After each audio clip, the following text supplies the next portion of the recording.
गुरु महाराज चाहिए क्या चाहिए?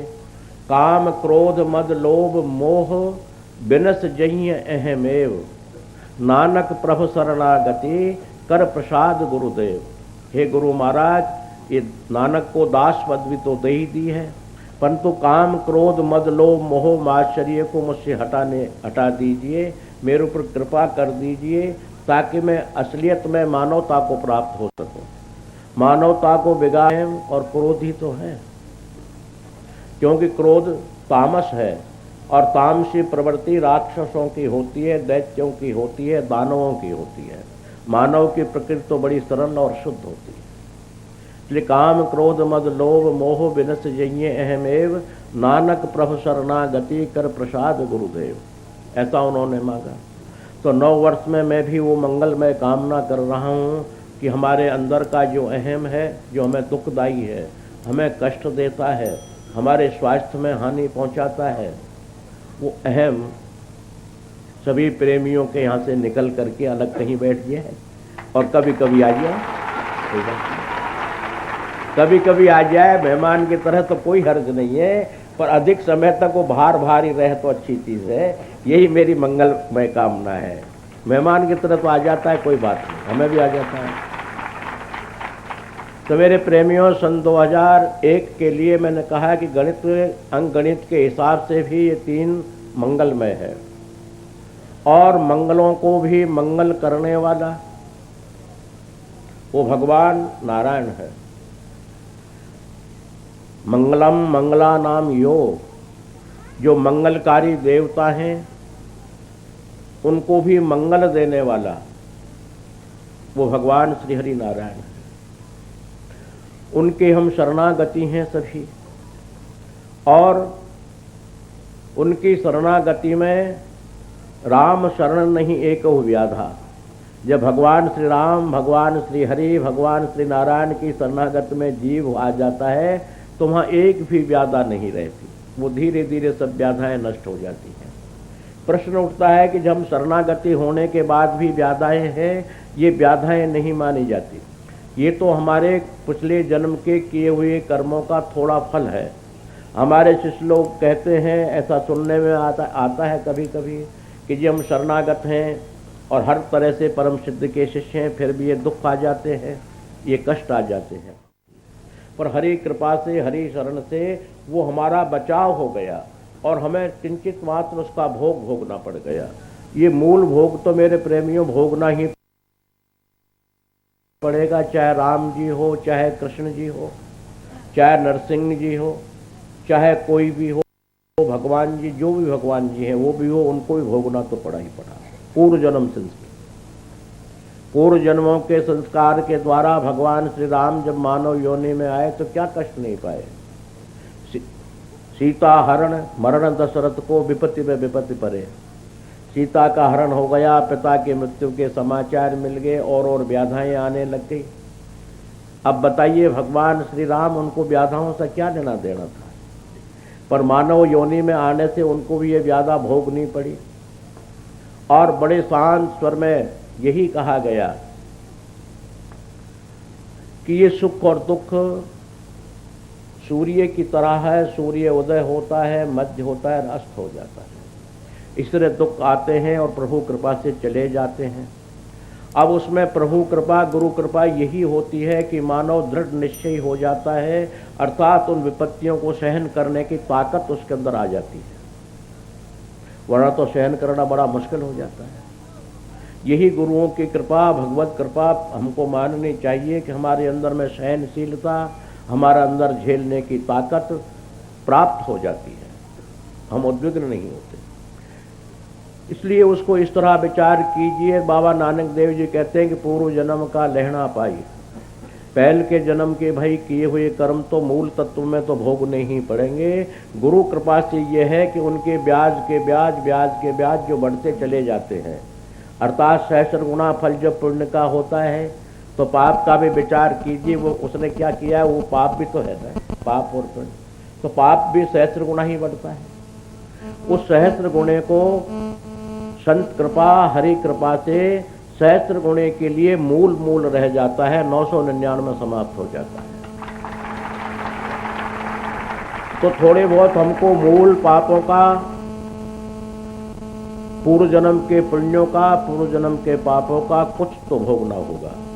कि भगवान राम ने भी हमको यही शिक्षा दी नहीं कि हे मानव, मैं भी मानव रूप में आया हुआ हूँ, अर्थात तू चिंतन मत कर, तू मुझे दे।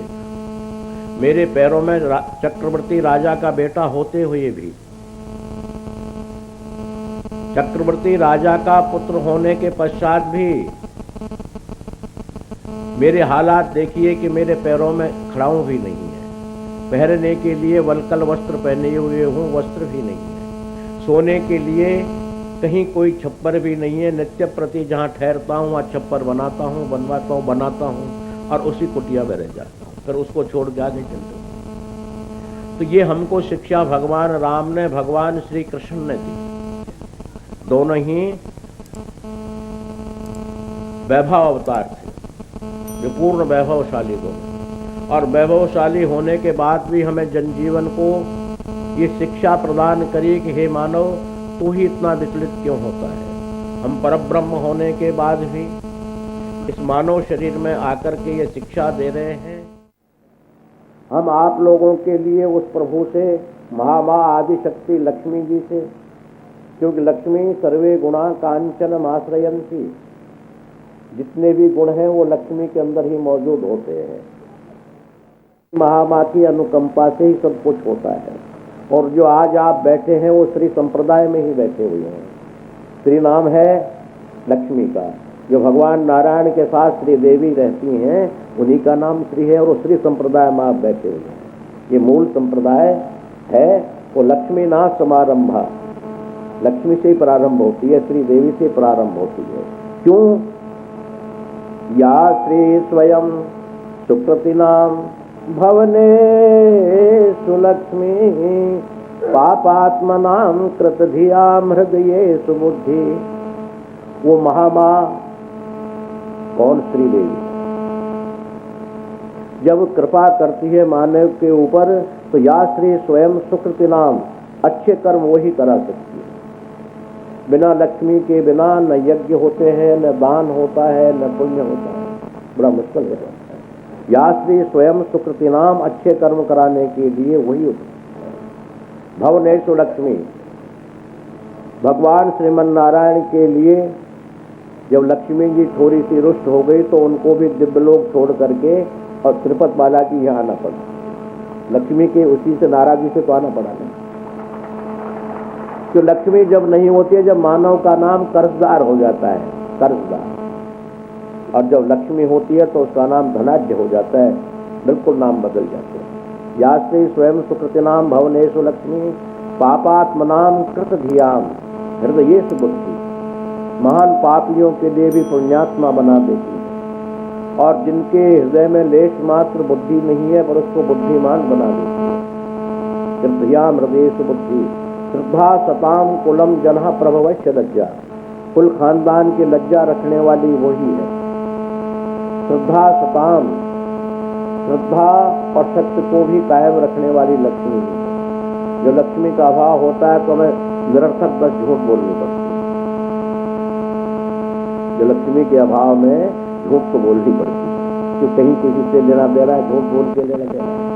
अर्थात वो सत्य को कायम करने वाली भी श्री महामा आदि शक्ति श्री देवी। उन श्री देवी जी से मैं ये प्रार्थना करता हूँ कि उन्हीं के प्रचार प्रसार के लिए शरीर को समर्पण किया है, और ये शर्तें उनको, उनकी शर्तें उनको मान्य होनी चाहिए, क्योंकि उन्होंने ऐसे वचन दिए हुए हैं। तो श्री देवी से मैं प्रार्थना करता हूँ कि ये नववर्ष सन 2001 में सभी मेरे प्रेमियों के लिए सुख और शांति प्रदान करते हुए, हे महामा आप सभी प्रेमियों पर कृपा करें, लक्ष्मी के रूप में कृपा करें, धन के रूप में कृपा करें, पुत्र लक्ष्मी बन करके कृपा करें, गज लक्ष्मी बन करके कृपा करें। गज नाम हाथी का है, तो आजकल तो हाथी की कीमत भी 10-12 लाख से लेकर 30 लाख तक है, तो हमारी गाड़ियों की कीमत भी 9-10 लाख से लेकर 32 लाख तक कीमत दी है।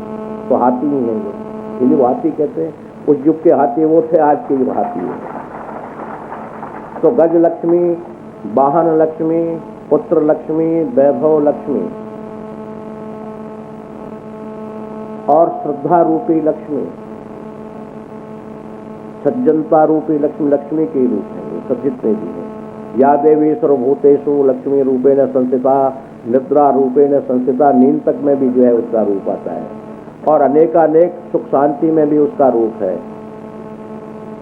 तो मैं उनसे प्रार्थना नववर्ष में कर रहा हूँ, प्रार्थना नहीं अपितु मेरे प्रेमियों आप लोगों के समक्ष उसकी कृपा की प्राप्ति के लिए प्रार्थना कर रहा हूँ, और वो प्राप्ति अवश्य है।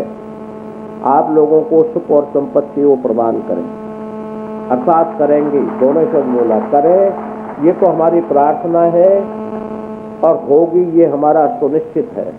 सुनिश्चित इसलिए कि उनके वरदान दिए हुए हैं, तो सुनिश्चित क्यों नहीं बोले हम लोग। हमारे अंदर यही तो न्यूनता आ रही है कि हम लक्ष्मी नारायण के उपासक होने के बाद भी हमारा आत्मविश्वास नहीं बन पाता।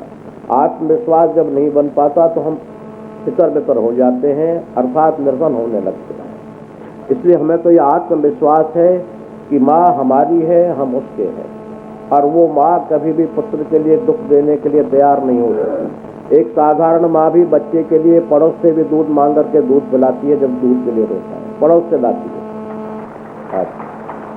जब साधारण माँ बच्चे के लिए इतना करती है, तो वो आदि लक्ष्मी जगत जननी हमको दुख कैसे दे सकती है। जब उसके ऐसे वचन हैं, ऐसे उनके संकल्प हैं, तो उनकी ओर से उनके दिए हुए वचनों को पुनः स्मृत करा रहा हूँ उस महामाँ को, कि आपके दिए हुए वचन हैं ऐसे कि तुम्हारे कहने पर हम वो करेंगे जो तुम चाहोगे। तो हम तो यही चाह रहे हैं कि हमारे प्रेमियों के यहाँ हर प्रकार की सुख और शांति रहे।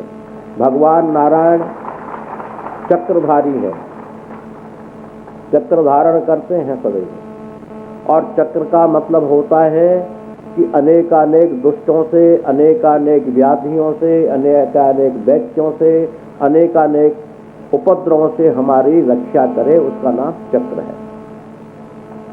चक्र उसे कहते हैं कि जो चक्रवत होकर के 24 घंटे हमारी रक्षा करता रहे, अनेकानेक विपत्तियों से, दैत्यों से, यंत्र से, मंत्र से, तंत्र से, भूत से, प्रेत से, आदि आदि सब प्रकार से, सरकार से और तरह से हमारी रक्षा करे। ये चक्र का काम है, रक्षा करना।